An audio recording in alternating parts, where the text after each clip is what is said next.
बिस्मिल्लाहिर्रहमानिर्रहीम। अस्सलाम वालेकुम नाज़रीन, बात यह है के साथ मैं हूँ हिना आदिल। नाज़रीन, वतन अजीज़ का एजाज़ है कि इसमें ऐसे वैसे कैसे कैसे और कैसे कैसे ऐसे वैसे बनते ज़रा देर नहीं लगती। जिंदान से ऐवान और ऐवान से जिंदान का सफ़र भी चुटकियों में तय होता है और अक्ल, दंग और कानून और ज़ाब्ते गुमसुम रह जाते हैं। बोले कई झूठे पांव जोड़ भी लें तो भी सच कदावर होता है। सच के कबील को ताली, दाद और तहसीन से निकलकर सिर्फ हक़ाइक़ बयान करना होंगे, जब ही झूठ दुम दबाकर भागेगा। तब्दील होते संगे मील पवन सदी से कभी मंजिल से भटकाते तो कभी ना खत्म होने वाले रास्ते पर डालकर न जाने कहां गायब हो जाते हैं।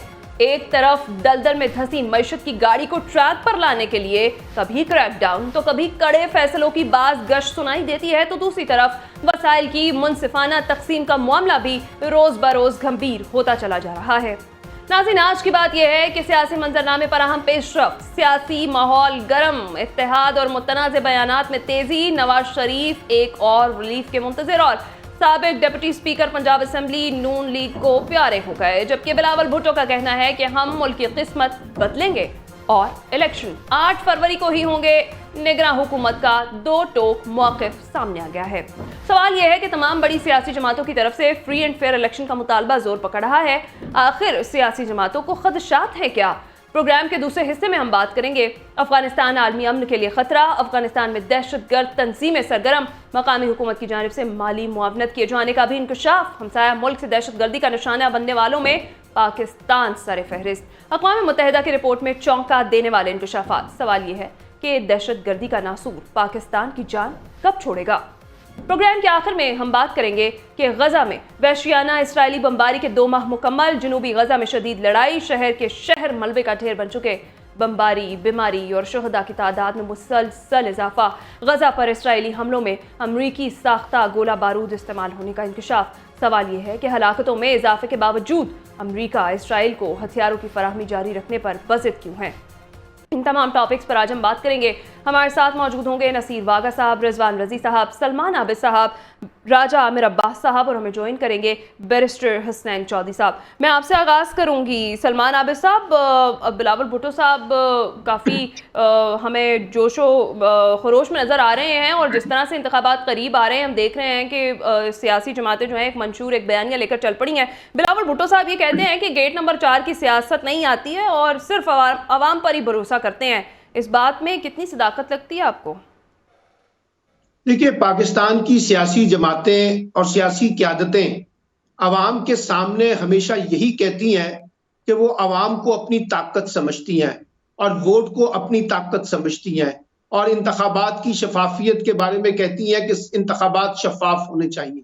लेकिन हमें मालूम है कि पाकिस्तान की सियासत में सभी सियासी जमातें और जिसमें कोई भी कोई ऐसी जमात नहीं है जो बरसर इक़्तिदार रही हो और उसका ये वतीरा ना हो रहा हो, वो हमेशा ताकत के मराकज की तरफ देखती है और इस्टेब्लिशमेंट की तरफ देखती है कि इस्टेब्लिशमेंट का मूड क्या है, और अगर मूड खराब है तो अपने आप को मूड ठीक करने की तरफ लेके जाती है ताकि इस्टेब्लिशमेंट से ताल्लुकात ठीक रहे, क्योंकि उनको मालूम है कि यहाँ अवामी ताकत के मुकाबले में या अवाम के मुकाबले में जो इस्टेब्लिशमेंट है उसकी मर्जी और मंशा भी शामिल होती है और उसी की बुनियाद पर इक़्तिदार का तयन भी होता है। तो इसलिए बिलावल भुट्टो साहब जो कुछ भी कहें, बिलावल से ज्यादा आसिफ अली जरदारी साहब को पता है कि सियासत कहाँ करनी है, कैसे करनी है, किसके साथ करनी है। यही पाकिस्तान मुस्लिम लीग भी अच्छी तरह से जानती है कि इक़्तिदार के लिए उनको कौन सा रास्ता इख्तियार करना है और उसके लिए उन्होंने शहबाज साहब को फ्रंट फुट पे रखा हुआ है। यही पीटीआई भी जो है यही समझती है कि जब तक इस्टेब्लिशमेंट के साथ ताल्लुकात ठीक नहीं होंगे तो बात आगे नहीं चलेगी। यही बात एमक्यूएम भी, मौलाना फजलुर रहमान भी और दीगर जमातें सोचती हैं। इसीलिए कि हमारे यहाँ सियासी जमातें जो हैं वो कोई जमहूरी लड़ाई नहीं लड़ रही, ना वो कोई आईनी, कानूनी और वोट को ताकत देने की लड़ाई लड़ रही हैं। बेसिकली पाकिस्तान की सियासत में इस वक्त इक़्तिदार की सियासत है और ताकत की सियासत है, और सबको पता है कि ताकत कहाँ से मिलती है और से फीड की जाती है, इसलिए सबका रुख वहीं पर है। और ये जो बिलावल साहब बार बार लेवल प्लेइंग फील्ड की बात करते हैं तो इसका मतलब यह है कि वो किससे मुतालबा कर रहे हैं? इलेक्शन कमीशन से थोड़ी मुतालबा, ये बड़ा सवाल है। ना निगरान से मुतालबा कर रहे हैं, वो मुतालबा तो उन्हीं से कर रहे हैं जिनसे सब मुतालबा करते हैं और आसिफ अली जरदारी भी उस दरबार में पेश होते हैं। तो मेरा ख्याल है कि पाकिस्तान का जो सियासी और जमहूरी निज़ाम है, ये उसकी कमजोरी है और ये उसकी नाकामी का रिफ्लेक्शन है कि हमारे यहाँ भी सियासी जमातें जो हैं उस तक मेच्योर नहीं हो सकी कि वो कोई सियासी और जमहूरी जद्दोजहद को बनाकर यहाँ पर सियासत करें। और आप देखिए, एक वक्त में एक सियासी जमात इस्टेब्लिशमेंट की चहीती होती है और एक वक्त में वही सियासी जमात जो है इस्टेब्लिशमेंट के खिलाफ खड़ी हो जाती है। आप पीटीआई को देखें, पीएमएलएन को देखें, पीपल्स पार्टी को देखें, जेयूआई को देखें, तो आपको उनकी सियासत के अंदर ये रिफ्लेक्शन नजर आते हैं। इसी वजह से हमारे यहाँ ना सियासत मजबूत हो सकी है, ना जमहूरियत मजबूत हो सकी है, ना आइन और कानून का रास्ता जो है वो मजबूत हुआ। और जहां तक ये सियासत इंतखाबी है, इसमें तो देखिए सारा सवाए एलिगेशन के अलावा क्या है पाकिस्तान की सियासत में। और इंतखाबी सियासत जो है वो सिर्फ इल्जामात की हद तक ही गुजरती है, इससे ज्यादा तो आगे बढ़ती नहीं, ना मंशूर की बात यहाँ पे की जाती है, की हद तक ही रहती है। राजा आमिर अब्बास साहब, इलेक्शन 8 फरवरी को ही होंगे, निगरान हुकूमत का दो टोक मौक़िफ़ तो सामने आ गया है, लेकिन तमाम बड़ी सियासी जमातों की तरफ से फ्री एंड फेयर इलेक्शन का जो मुतालबा है वो जोर पकड़ रहा है। क्या खदशात हैं? देखिए, निगरान हुकूमत पहले तो ये कहती थी कि जी इलेक्शन की तारीख देना हमारा काम नहीं, इलेक्शन कराना हमारा काम नहीं, इलेक्शन कमीशन ऑफ पाकिस्तान का काम है। Election of commission of Pakistan ने क्या ये कह दिया है कि जी 8 फरवरी को ये हो जाएगा। अभी तो हम देख रहे हैं कि जो डिलिमिटेशन हुई थी 30 नवंबर को, उसके खिलाफ पटिशंस आ गई हैं आईनी, और वो आईनी पटिशंस मुख्तलिफ हाई कोर्ट्स में चल रही हैं। तो क्या उसको जो फाइनलाइज किए बगैर एमक्यूएम की भी गालिबन आ रही हैं, तो क्या इलेक्शंस मुकर्ररा डेट पे होते हुए हमें नजर आएंगे या नहीं आएंगे? ये एक टेक्निकली बड़ी इंपॉर्टेंट सिचुएशन है। बाकी जहां तक रह गया कि जी कहने की हद तक ठीक है 8 फेब को ये होंगे, लेकिन ये जो टेक्निकल रीजंस हैं पटिशंस का आना और उसके बाद जो पटिशंस आई हुई हैं, फजल रहमान साहब की स्टेटमेंट्स भी हम देखते हैं, तो उसमें लग रहा है कि अगर ये आगे बढ़ती है तारीख, तो इसमें भी कोई ऐसी चीज नहीं कि जिसको बाद इम्कान किया जाए या जिसको कहेंगे वो पॉसिबल नहीं है। But let's see. बाकी जहां तक आपका दूसरा सवाल है वो अगर आप रिपीट कर दें, वो क्या था? बिकॉज मैं अभी आपके साथ वो हुआ है, मैं सुन नहीं पाया था। और जो बिलावल भुट्टो जरदारी साहब कहते हैं कि उन्होंने गेट नंबर 4 की सियासत कभी नहीं की है और वो हमेशा अवाम पर ही भरोसा रखते हैं, इस बात में आपको कितनी सदाकत लगती है? देखिए, अगर उन्होंने गेट नंबर 4 की नहीं की, तो अब वो गेट्स एक तरफ से 4 से है, तो कोई फिर गेट नंबर 6 भी है। एक गेट पे बाप खड़ा हो जाएगा, एक पे बेटे हो जाएंगे, तो देखेंगे कि जी कहाँ से क्या चीज हमें मौसूल हो रही है, कहाँ से कौन सी झंडी दिखाई जा रही है। अदरवाइज तो अब अनफॉर्चुनेटली वो जो अवाम की सियासत है उसको करने के लिए तो आपको एक अवामी नैरेटिव सामने रखना पड़ता है। तो कौन सा नैरेटिव है कि जिसके बारे में ये बात कर रहे हैं? इलेक्शंस 1.5 माह 2 माह बाद है, क्या कोई इकोनॉमी की बात कर रहे हैं? क्या बिलावल भुट्टो साहब ने कोई ऐसी प्लान दिया है कि जी रिवाइवल ऑफ इकोनॉमी ऐसे होगा? अब इशू ये है कि जी वो बलोचिस्तान हो या साउथ पंजाब हो या सीटों की बंदोबस्त हो, अब टोटल जो बिहाइंड द कर्टन्स चीजें चल रही हैं वो यही हैं कि जी कौन किसको सपोर्ट कर रहा है और कहां तक वो कुछ हासिल कर पाते हैं। तो ये बात वही है कि कौन कितना बड़ा पैकेज हासिल करने के दर पे है। अदरवाइज वो जो जिसको कहते हैं pure democratic and electoral politics, उससे हमें पार्टीज जो सी 2 मेन पार्टीज हैं, मुस्लिम लीग नून और पीपल्स पार्टी, वो हमें दूर होती दिन ब दिन नजर आ रही है। बिल्कुल ठीक है।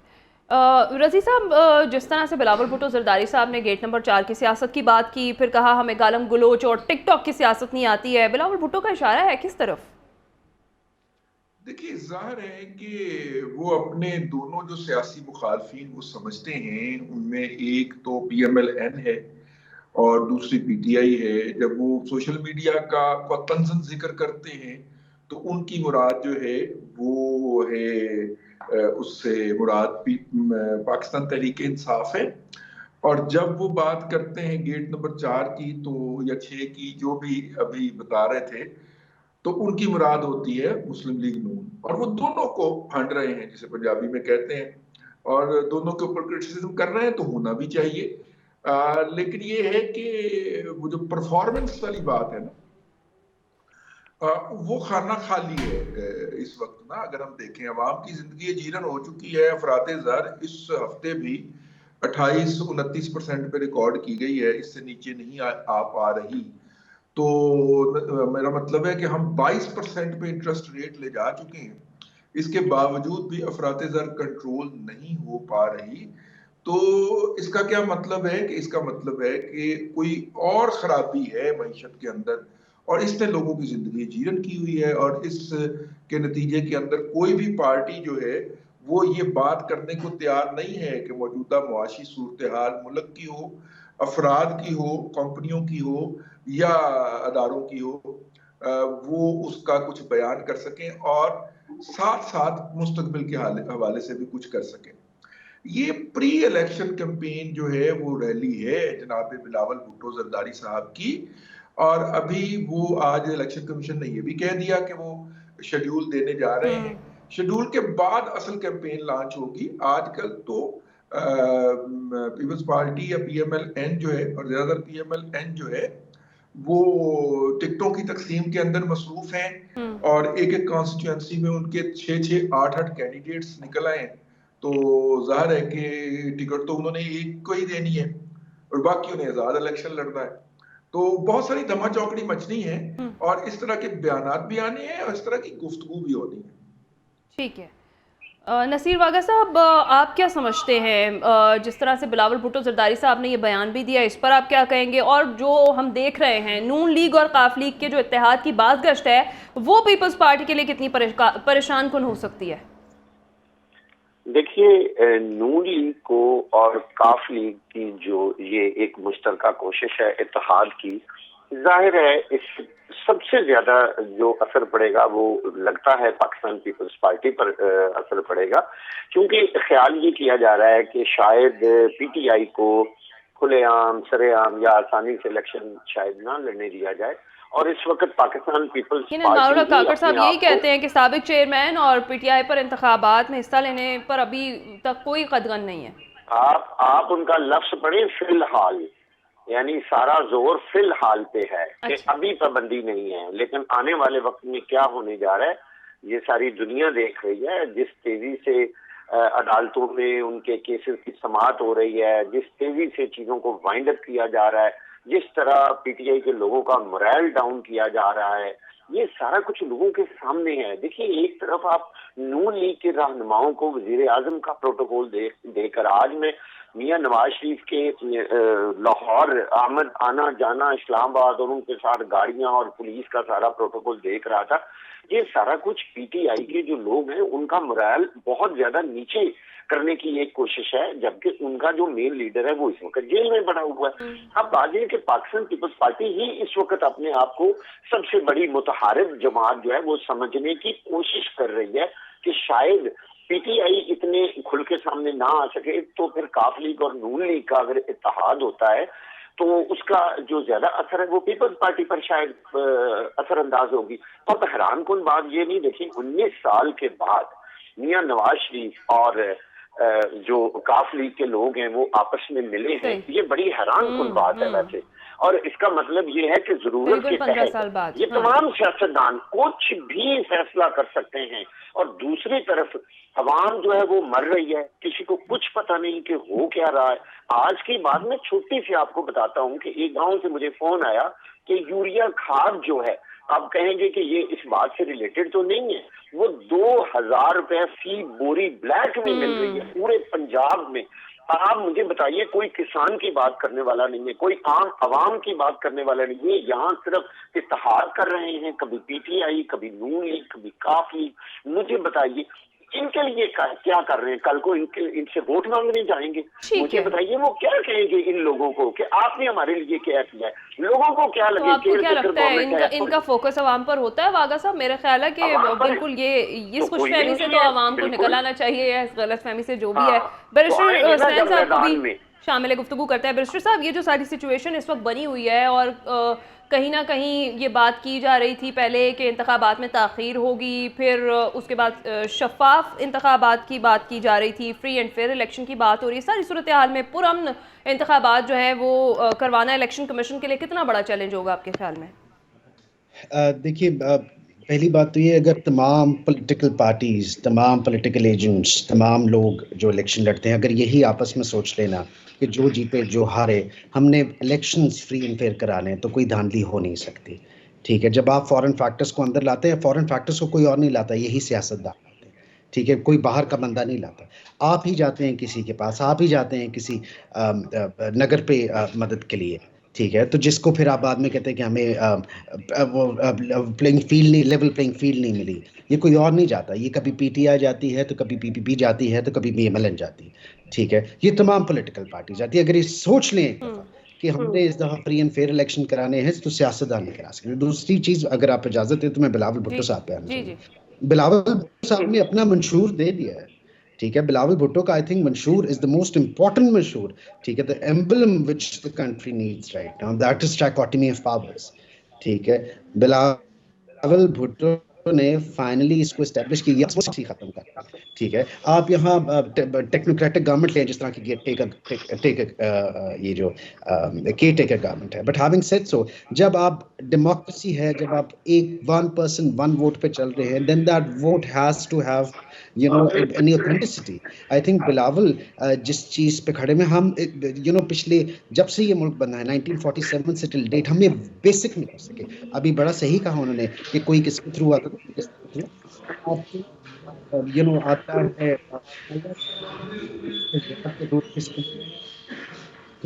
तो बात ये है, बिलावल भुट्टो ने क्या है जो आई थिंक दिस इज वो डेंगू केजी से शुरू करना पड़ेगा। एंड आई थिंक ये बड़ी पढ़ी लिखी बात है। और trichotomy of powers is the first thing. Economy तो तब बनेगी ना जब डेमोक्रेसी बनेगी। हम तो किसी नगर के है ही नहीं, किसी नगर के है ही नहीं।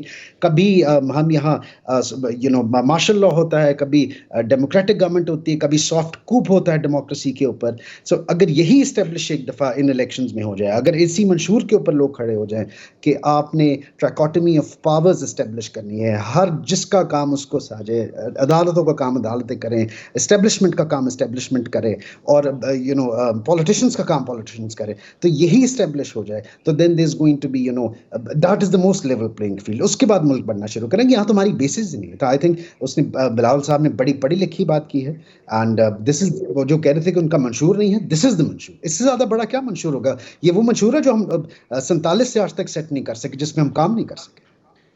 चलें, बिल्कुल ठीक है मंशूर। हम यही उम्मीद करेंगे कि तमाम सियासी जमातों के जो इलेक्शन से कबल होते हैं वो बाद में भी उसके ऊपर अमल करती हुई नजर आए। ब्रेक का वक्त है, ब्रेक पर जाएंगे। ब्रेक के बाद जब वापस आएंगे बात करेंगे अफगानिस्तान में दहशतगर्द तंजीमें सरगर्म है और मकामी हुकूमत की जानिब से भी माली मुआवनत किए जाने का इंकशाफ हुआ है। अफगानिस्तान आलमी अमन के लिए किस हद तक खतरा है, इस पर हम बात करते हैं इस ब्रेक के बाद।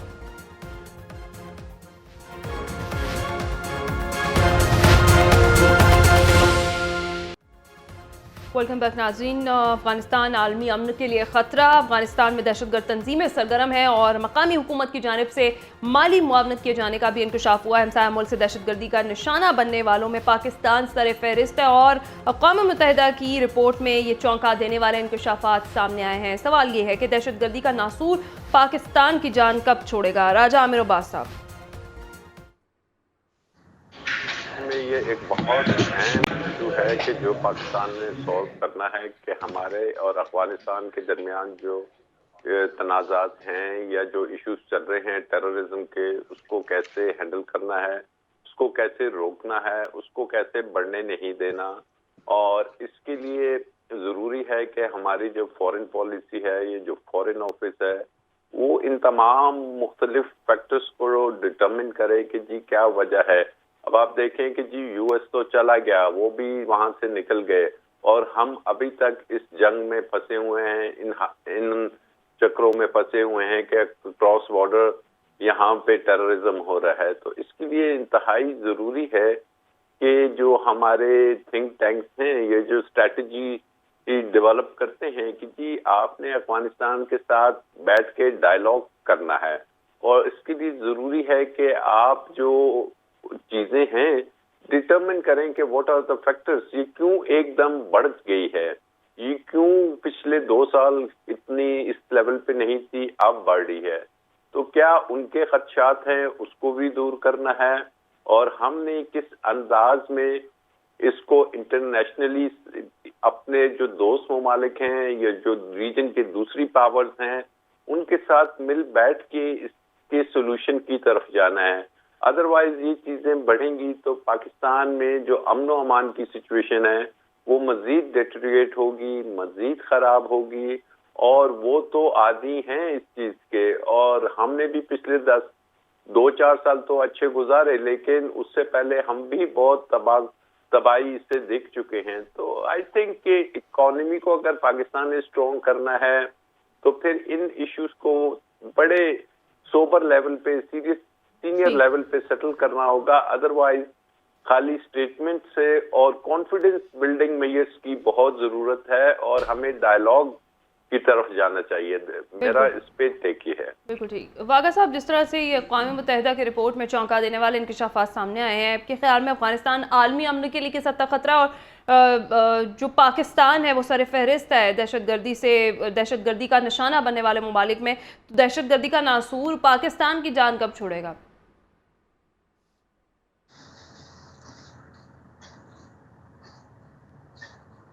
जी वागा साहब, आवाज आ रही है आपको? जी जी जी। अच्छा, देखिए बात यह है कि हमें बहुत बड़े दिल के साथ सोचना होगा। ये जो अफगानिस्तान का और ये जो इश्यूज खड़े हो रहे हैं, इनके लिए पाकिस्तान को इंटरनेशनल लेवल पे अपनी बहुत सारी चीज़ों को तब्दील करना होगा, और उन फोरम्स से रब्ता करना होगा जो इस वक्त इस पूरे खेल में इन्वॉल्व हैं। अब हमें देखना यह है कि इस खित्ते में अमन के लिए पाकिस्तान का क्या किरदार है, अफगानिस्तान का क्या किरदार है, और दूसरे जो इस वक्त लोग इस खेल में, मैं सॉरी टू से इसको खेल का लफ्ज़ इसलिए कह रहा हूँ कि ये दुनिया में ऐसे ही खेल खेले जा रहे हैं जो दूसरे मुल्कों के ख़िलाफ़ हैं, जो अमन के ख़िलाफ़ हैं। और मेरा ख्याल है पाकिस्तान की आज तक जितनी भी स्ट्रेटजी रही है वो बेहतर और अमन के लिए रही है। लेकिन अब इस वक्त सूरत हाल ये है कि अफ़गानिस्तान इस हवाले से एक अहम जो है वो उसका मुकाम जो है वो दुनिया भर के सामने आ रहा है। यकीनी तौर पर इसमें अफ़गानिस्तान का भी बड़ा किरदार है, और उनको भी ये चाहिए कि जो मुख्तलिफ तंजीमें इस वक्त अफ़गानिस्तान में काम कर रही हैं उनको भी वो टेक केयर करें, और उनके साथ अपने मुज़ाकरात के ज़रिए दुनिया भर में और ख़ुसूसी तौर पर पाकिस्तान के साथ जो एक रिलेशनशिप है उसको अमन के साथ काम करने दें, और ख़ित्ते के अंदर अमनो अमान कायम करना इस वक्त पूरी दुनिया के लिए बहुत ज़्यादा ज़रूरी है। जी ठीक है। बैरिस्टर साहब, जिस तरह से आर्मी चीफ ये कहते हैं कि गैर कानूनी मुकीम अफराद की वतन वापसी का फैसला हुकूमत ने पाकिस्तान के वसीतर मुफाद में किया है, क्योंकि बात यही की जा रही थी कि अगर ये फैसला किया गया है, ये ऑपरेशन शुरू किया गया है, उसके बाद से जो दहशतगर्दी के वाक़यात हैं उनमें इजाफा हुआ। आपको क्या लगता है ये फैसला कितना खुशाइंद है, और इसके मुल्क व कौम पर कितने पॉजिटिव जो फैक्ट्स हैं वो आप देख रहे हैं? 9/11 के बाद जितनी जाने सिविलियन एंड मिलिट्री इस मुल्क में ये किसी ने नहीं दी, ठीक है। उसके बाद हमारी राह नजात हुआ, ज़रबे अज़्ब हुआ, ठीक है। हमने बड़ी मुश्किल रद्दुल फसाद बड़ी फौज ने लड़ के, ठीक है, फौज ने जाने दे कर इनको निकाला था, ठीक है। लेकिन उसके बाद हुआ क्या? 2020 के अंदर 49 अटैक्स टीटीपी के, 2021 के अंदर 198 और 2022 के अंदर 398। ये क्यों है? किसने उनको रिहैबिलिटेट करने के लिए वापस बुलाया? एक तरफ आप जंग करके, एक तरफ आप लड़ कर, एक तरफ आप जाने देकर उनको निकालते हैं, दूसरी तरफ एक साहब उठते हैं और उनको कहते हैं उनको रिहैबिलिटेट कर रहे हैं और वापस बुलाएं। वो जो हमने फतह अफगानिस्तान की थी, and we were having a cup of tea in Serena Kabul, क्या बना उसका? ठीक है, हमने तो अपेरेंटली हम तो वहाँ ये we were supposed to manage all this. वो जो दोहा कॉन्फ्रेंस के अंदर जो गारंटीज हुई थी उसका क्या बना? किसी एक की पासदारी नहीं हुई। We have brought it back to ourselves. हमारी फौज ने जितनी जाने दी, हमारे नौजवान सिपाहियों ने, हमारे ऑफिसरों ने जितनी जाने दी, ठीक है, वी रिहैबिलिटेटेड देम। उससे हुआ क्या, जो आपके सामने खड़ा है। अब आर्मी चीफ ने जो फैसला लिया है बड़ा ज़रूरी है, बिकॉज अब इनको निकालना है। ठीक है, आप ये देखिए कि सबसे मज़ेदार चीज़ ये है कि आपको काबुल के अंदर चीनी, इसकी वीट की जो आटा है, कभी किल्लत नहीं नज़र आएगी, हमारे यहाँ होगी, because it was being smuggled. So I think वो जो कहाँ बनी, वो जो फेंसिंग हुई थी बॉर्डर की, उसका क्या हुआ। So I think it's a right decision and मुश्किल होगी, हमें उठानी पड़ी एक दफ़ा फिर, लेकिन जो हमने कुर्बानियाँ पहले दी हैं एक दफ़ा फिर से खड़े होंगे। लेकिन खुदा ना करे फिर से कोई हमारे ऊपर ऐसा कोई लीडर मुसल्लत हो जाए जो कहें कि इनको आप रिहैबिलिटेट करें, इनको वापस बुलाएं। ये वापस बुलाने की वजह से हम फेस कर रहे हैं, जो कि आपके इस साल 398, सिर्फ आपकी इस साल के अंदर 317 शहादतें अब तक हो चुकी हैं। Who is going to pay for that? आप मुझे बताइए ना, उनको बुला के पूछिए कि आपने जो रिहैबिलिटेशन साहब की थी, जो सारे कच्चा ऑपरेशन हो रहा है, जो कच्चे के ऊपर बैठे हुए इस टाइम पे, वो कौन है? ठीक है, जो आपके चित्राल के ऊपर फिर से हो रहा है, वो what's happening and who is going to pay for that? ठीक है, सो द पॉइंट इज कि आई थिंक ये थोड़ा सा मुश्किल फैसला है और इसको करना पड़ेगा। ठीक है, रज़ी साहब, आर्मी चीफ कहते हैं कि पाक फौज मादरे वतन की हिफाजत का फरीज़ा जो है वो खून के आखिरी कतरे तक अदा करती रहेगी। एक तो ये कि पाक फौज के अज़्म और मुल्क और कौम के लिए कुर्बानियों को आप किस तरह से सराहेंगे। दूसरा ये कि आर्मी चीफ ने यह भी कहा कि गैर कानूनी मुकीम गैर मुल्की पाकिस्तान की सलामती और मईशत को मुतासर कर रहे हैं। तो हुकूमत के इस फैसले से मुल्की मईशत में बेहतरी तो नज़र आ रही है, लॉन्ग टर्म असरात भी नज़र आएंगे? देखिए, जो इस फैसले के ऊपर जो आर्मी चीफ साहब ने फरमाया है या केयर टेकर गवर्नमेंट ने फरमाया है, इसके ऊपर वाहिद क्रिटिसिज्म ये है कि इस काम को अगली मुंतखब हुकूमत के लिए छोड़ दिया जाए। अब मसला ये है कि अगली मुंतखब हुकूमत के आने की नौबत आएगी तो हम इसको उस पर छोड़ेंगे ना।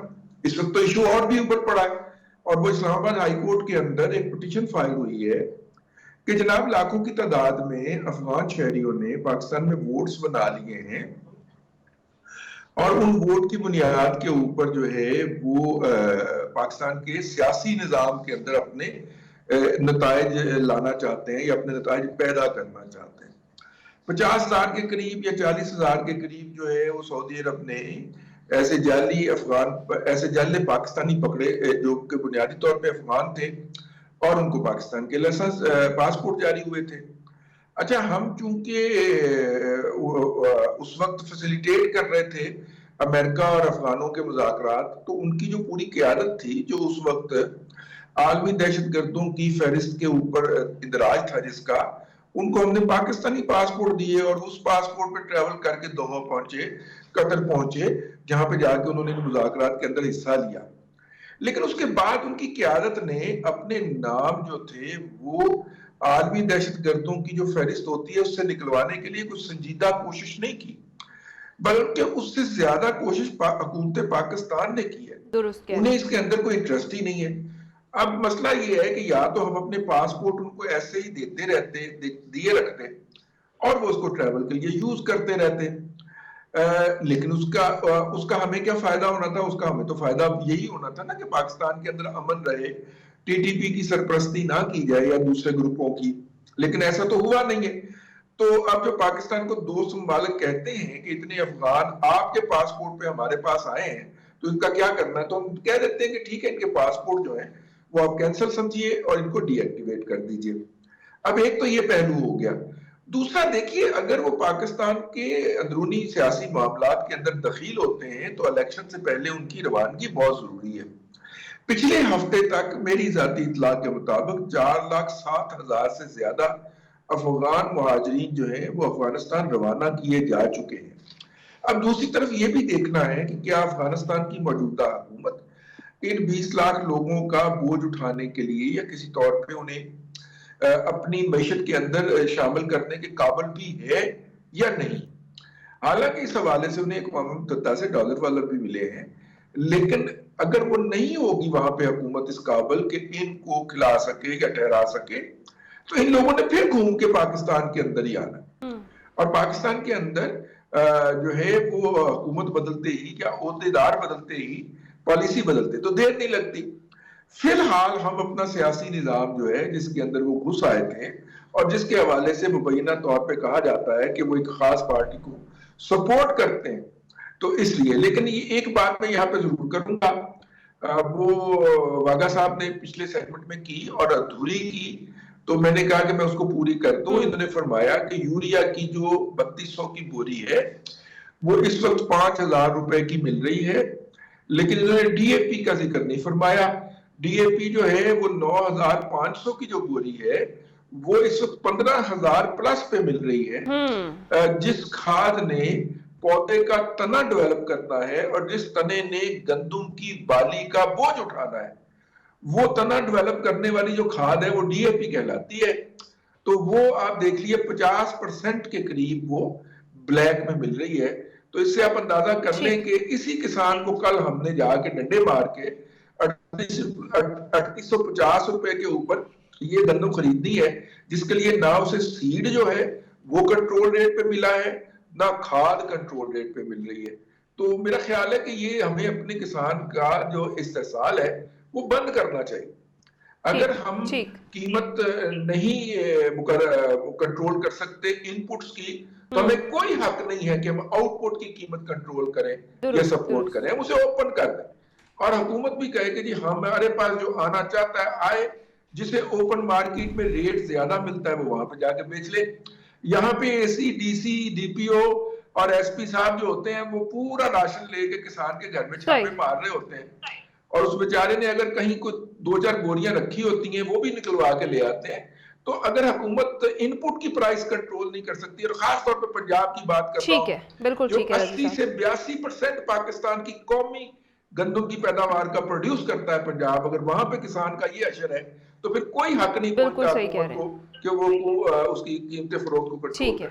सलमान आबिद साहब, coming back to the point, Afghanistan में दहशतगर्द तंजीमें जो हैं वो सरगर्म हैं, और तशवीशनाक इंकशाफ ये है अक़वाम मुत्तहिदा की रिपोर्ट का कि मुकामी हुकूमत की जानिब से भी माली मुआवनत की जा रही है, और जो पाकिस्तान है वो दहशतगर्दी का निशाना बनने वाले ममालिक में सर फहरिस्त है।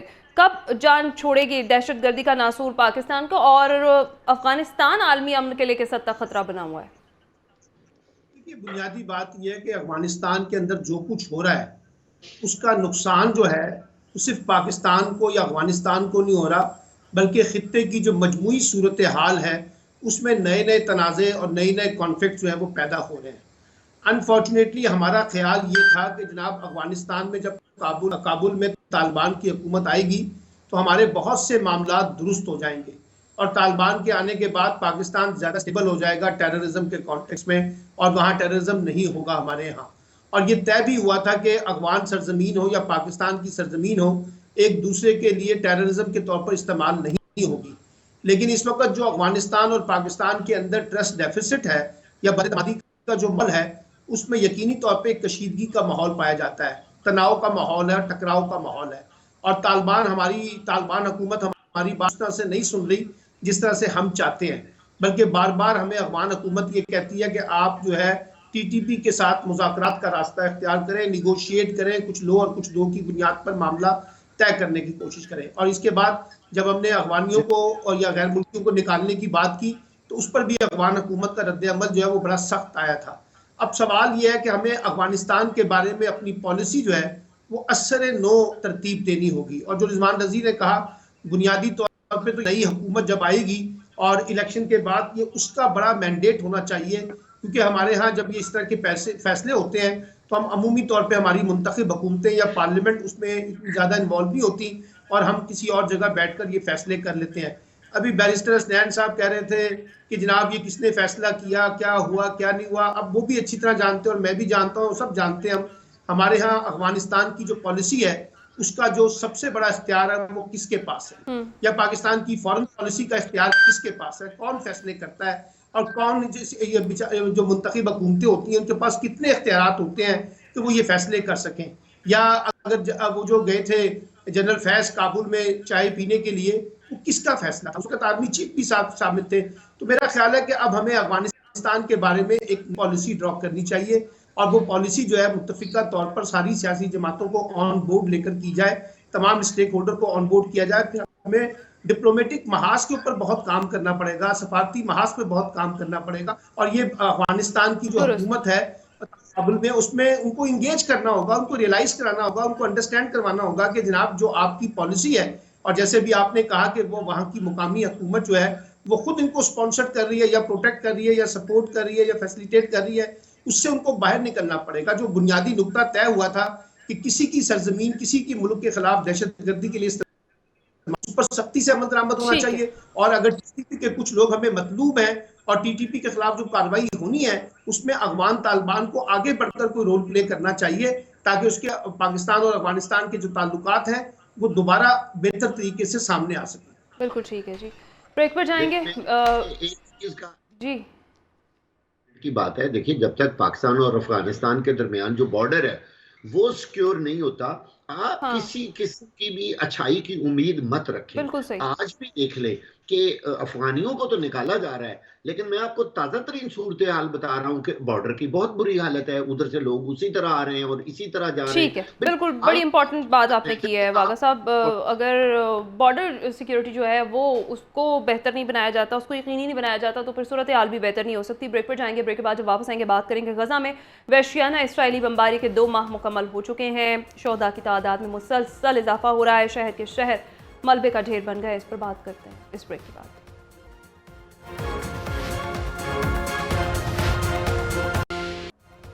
वेलकम बैक नाज़रीन। गजा में वहशियाना इसराइली बमबारी के 2 माह मुकम्मल हो चुके।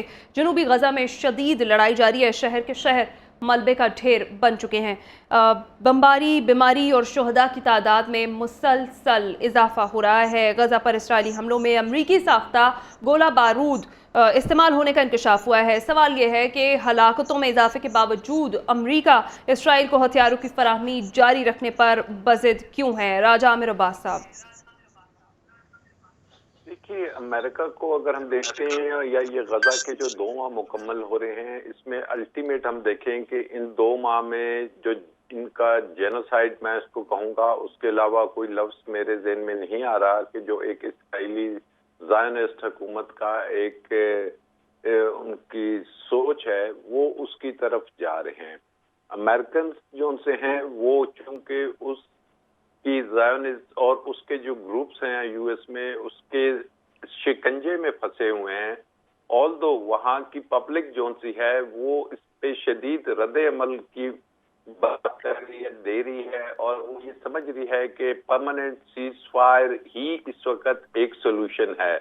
और उसको ये भी नजर आ रहा है यूएस को कि ये वॉर अगर 2 माह से आगे जाती है, एस्केलेट होती है, ये बढ़ती है लेबनान, शाम या उस तरफ, और वहां से हिजबुल्लाह अगर इन्वॉल्व होता है, तो ऑब्वियसली इस वक्त बेशक शहादतें जो सी हैं वो 20,000 के करीब हो चुकी हैं, बहुत से लोग इंजर्ड हैं, तबाही हो गई है। लेकिन अल्टीमेटली क्या वो जो इसराइल का एक प्रोग्राम था जिसमें वो मिडल ईस्ट की तरफ एक सिस्टम लेके आना चाह रहे थे, एक और चीजें उनकी जो डेवलप हो रही थी, क्या वो उसमें कामयाब हुए या उस प्रोग्राम को नुकसान हो रहा है? क्या यूएस के आने वाले इलेक्शंस पे दोनों पार्टीज के लिए ये चीज मैटर कर रही है? क्या वो लोग परेशान हैं इस वजह से या नहीं? और दूसरी तरफ से क्या हिजबुल्लाह जो है उसने कोई अपनी पावर दिखाई है या नहीं? ये इतने इम्पोर्टेंट फैक्टर्स हैं कि जिस पे मैं समझता हूं कि इसराइल इतनी बुरी तरह से एक्सपोज हुआ है कि जी उसकी टेक्नोलॉजी, उसकी वॉर गेमिंग, वो तमाम की तमाम चीजें वीडियो गेम्स की तरह तो वो बड़े माहिर थे, लेकिन ये जो आप जंग की बात कर रहे हैं इसमें परेशानियां बेहद बढ़ती जा रही हैं उनके लिए। बिल्कुल ठीक है। बैरिस्टर साहब, जो हमास के कैद से रिहा होने वाले इसराइली शहरी हैं वो नेतन्याहू पर बरस पड़े हैं। इसके साथ ही जिस तरह से अभी राजा आमिर अब्बास साहब ने बात की कि इसराइल के अंदर से ही आवाज़ें उठना शुरू हो गई हैं, तो इस सारी सूरत हाल में ये जो CNN का दावा है कि इसराइल गजा में जो जारी जंग है इसको जनवरी में ख़त्म कर सकता है, क्या ये सब चीज़ें प्रेशराइज कर पाएंगी इसराइल को? ये जंग रुक जाएगी जनवरी तक? देखिए 16,000 टोटल अमवात हो चुकी हैं गाज़ा के अंदर, जिसमें से 7,000 बच्चे। ठीक है, जहाँ तक रुकने की बात है, हम अगर यूएन की सिक्योरिटी काउंसिल की बात करें, जितनी वहाँ रेजोल्यूशंस और फॉरेन डिप्लोमेसी हुई, तो सीज फायर का एक नया लफ्ज़ इजाद हो गया, उसको ह्यूमैनिटेरियन पॉज। ठीक है, तो यूके, फ्रांस, इन सब मुल्कों ने ये नहीं कहा कि हम इजराइल को सपोर्ट नहीं करते और आप जो हैं वो सीज फायर कर रहे हैं, उन्होंने कहा ह्यूमैनिटेरियन पॉज हो सकता है। तो जनवरी में भी जो नया लफ्ज़ तख्लीक हुआ है वो है ह्यूमैनिटेरियन पॉज।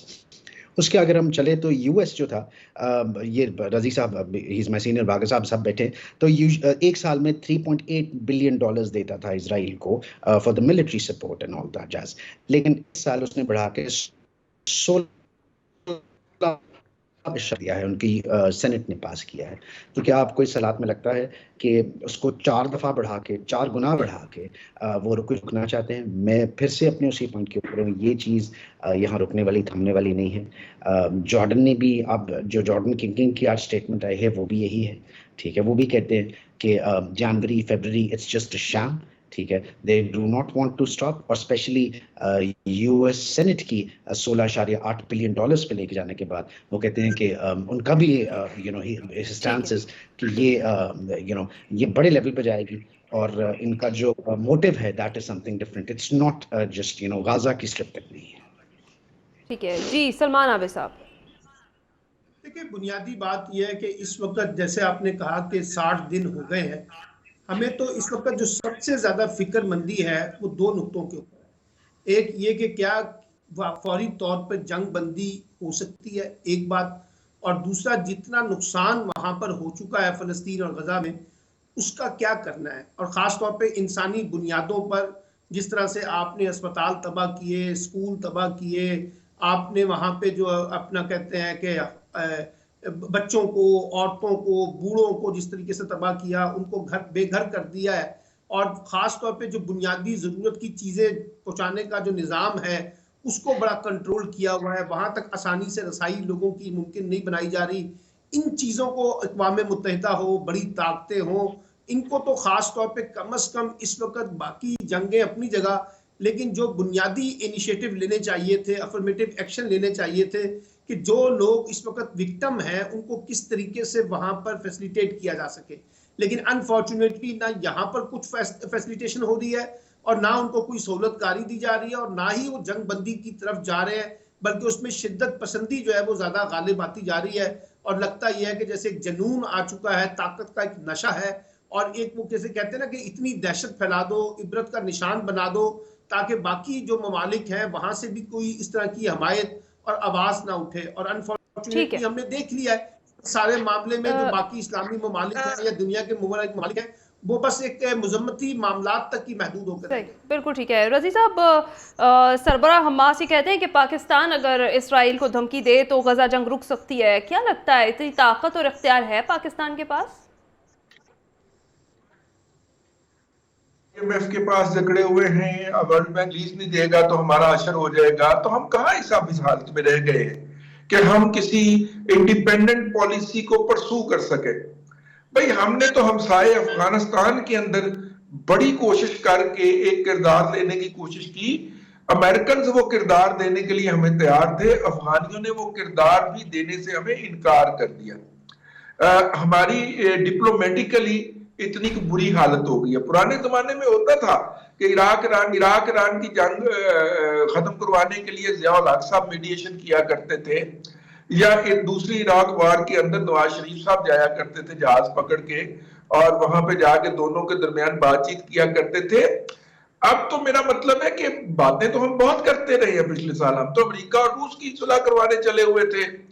मतलब हमारे प्राइम मिनिस्टर उस वक्त के तो कह रहे थे कि रूस अपना चाइना और अमेरिका की आपस में अगर कोई मसाइल है तो वो सुलह करवा दें, लेकिन एक्चुअली कोई ओदे घर दाने जिदे घर दाने ओदे कबले भी सियाने, दाने मुक गए हमारे।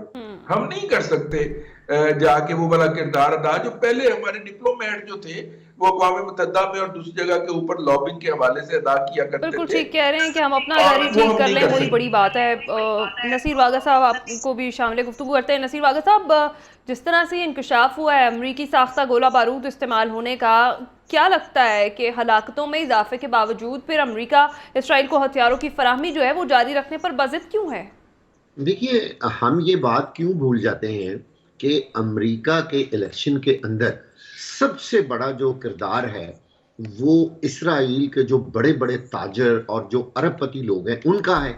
और इस वक्त भी अमेरिका की जो इकोनॉमी है वो सारी की सारी इसराइल पे चल रही है। अब इसराइल ने अमेरिका को यकीनी तौर पर ये कहा है कि अब ये काम मैंने शुरू कर लिया है, हमास ने हमला किया और ये अब हमें आप इस हमास को और पूरे फिलिस्तीन को खत्म कर लेने दें। अगर हमने ये अब जंग बंद कर दी और ये सिलसिला रोक दिया तो ये कुछ अर्सा बाद फिर दोबारा काम शुरू हो जाएगा। हम ये बात क्यों भूल गए हैं कि अमेरिका कभी भी इसराइल का पीछा करने से यानी उसको सपोर्ट करने से नहीं रुकेगा। उसको यकीनी तौर पर उनके सारे मोटिव्स इकट्ठे हैं, उनकी सारी पॉलिसियां एक हैं। अमेरिका में बैठे हुए बड़े बड़े लोग, पॉलिसी मेकर, उनके जो कानून नाफज करने वाले इदारों में बहुत बड़े बड़े बड़े जो लोग हैं वो इसराइली हैं। आप उनके पार्लियामेंट देख लें, वहां कितना इसराइल का असर रसूख है, अमेरिकी सदर के इंतखाब में कितना इसराइल का असर रसूख है। और दूसरी जानब आप देखें हमारे मुकद्दस तरीन मुल्क सऊदी अरब में जो दुनिया का सबसे बड़ा शैतानी शहर, मुझे कह लेने दीजिए, वो जो नियॉन सिटी मिलके ये बना रहे हैं, तो फिर उनको क्या परवाह है? मुसलमानों के सारे बड़े बड़े लोग भी इसराइल के साथ हैं और दूसरी तरफ बिल्कुल सब ही अपने मफादात का तहफ़्फ़ुज़ कर रहे हैं। वागा साहब आपने दुरुस्त फरमाया। नाज़रीन, आज के प्रोग्राम से इतना ही। अपना ख्याल रखिएगा, फीडबैक जरूर दीजिएगा। अल्लाह हाफ़िज़।